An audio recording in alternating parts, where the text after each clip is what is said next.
Wow. Well, it's important stuff. And you know, our team out here, well, they've all become stars, superstars actually. But we want to thank you very much. We've had a tremendous time and I think a great success. And we just concluded a very successful NATO Summit here in Turkey. And I want to thank President Erdogan, who's really a great man. He's a great leader. He's a friend of mine, been a friend of mine for a long time. He's a strong person, a very strong personality, and that's why he runs such a successful and good country, and really a great, I would say, a great country. Militarily, he's very powerful. People leave him alone, but he's really done a fantastic job. And from the moment we got off the plane, you look at the airports were beautiful. They built a new terminal for our arrival. Everything was beautiful. And so I just want to thank President Erdogan, who's done a fantastic job in Turkey. And I also want to thank NATO Secretary General Mark Rutte. Mark is an extraordinary person, smart, great leader. It's not easy leading so many leaders like that. Got a lot of leaders, and they're strong personalities, every one of them. And Mark does an unbelievable job. Couldn't find anybody better. I just want to say there was tremendous love in that room. The press got to see the sitting, but they didn't get to see the speaking. And I actually said, it's too bad the press couldn't see this, because every one of them spoke for a little while, and I spoke for a little while.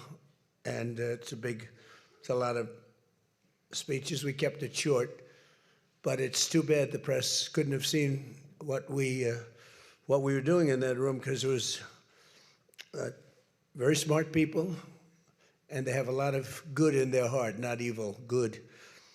And they're doing a great job for their country. The world is doing well. We have, as you know, the oil is down. We'll see whether or not we keep it down. We should keep it down. We're doing things that should have been done 47 years ago with Iran.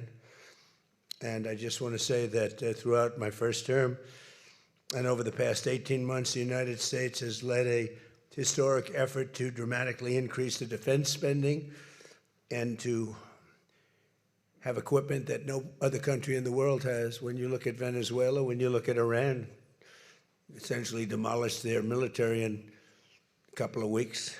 They had a good military, they had a good Navy, they had 159 ships, everyone's at the bottom of the sea. They had hundreds of airplanes, they're all gone. They were all lying burned up on the runways. They were totally decimated, their radar's gone. Everything's gone, their leaders are gone, frankly. And their combat capability is pretty low. They have a small percentage of missiles left. They have some of the launchers, missile launchers left, call them launching pads, but most of that's been destroyed too. So we have the strongest military in the world by far, not even close, everybody admits it. Last year's summit in the Netherlands was great also, and we achieved an unprecedented agreement to increase the annual defense spending, and it's the benchmark, raising it from 2% to 5% of GDP, which everybody said was impossible. And now they're all thanking me, and most of the countries have agreed to it. We have a couple of that didn't, but I have a feeling they're going to, and pretty quickly. In fact, today they were very positive. One of them in particular was, I didn't think, a good team player. Today was a great team player. As all of the leaders understand very well, the United States remains by far the largest contributor to NATO, monetarily and maybe otherwise, and the strongest military anywhere in the world. And they respect us as a country. Again, they didn't respect us 2 years ago. They laughed at us. NATO laughed at us. Everybody laughed at us. They don't laugh anymore. There's no more laughing. This year we invested a record $1 trillion in our armed forces, and we're going to be asking for $1.5 trillion coming up. We have the money being spent on the best equipment anywhere in the world. In the working session this morning, we discussed the progress other members are making toward the 5% target, and they're making great progress. Many of these countries are very rich, by the way. We don't have to feel sorry for them. But it doesn't mean they're properly protected. There's a big difference. Some have truly answered the call, and others are making big changes and will be answering the call. I think I can say in all cases they're going to be answering the call. And we'll be taking in over $1 trillion a year toward defense. And that's a tremendous amount of money. It's a big up. They were at 2%. They were actually at 1%. I got them to 2%. Then I wanted to get them to 5%. And we got up to 5% the last time.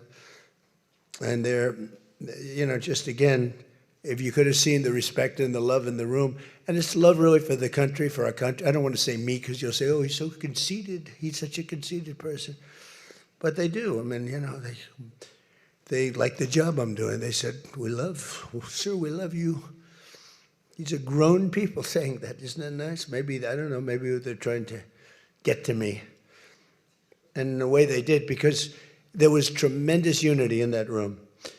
And I urge all nations to accelerate their plans to get the benchmark as quickly as possible. The benchmark is going to be that 5% number. That's the number it should have been for years.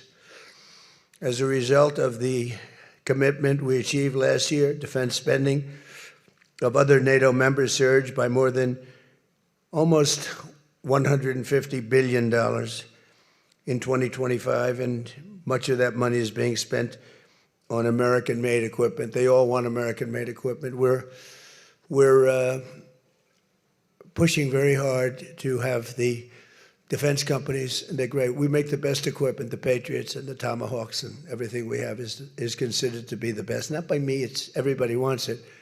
I wish we made it faster because we could sell as much as we could make. And as you know, I had Lockheed and every one of the companies, all of the companies, which are Raytheon as an example, Boeing.